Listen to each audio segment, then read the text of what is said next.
أعوذ بالله من الشيطان الرجيم.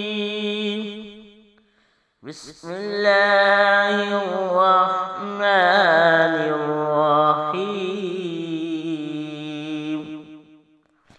إن هذا كان لكم جزاء وكان سعيكم مشكورا. إنا نحن نزلنا عليك القرآن تنزيلا فاصبر لحكم ربك ولا تطع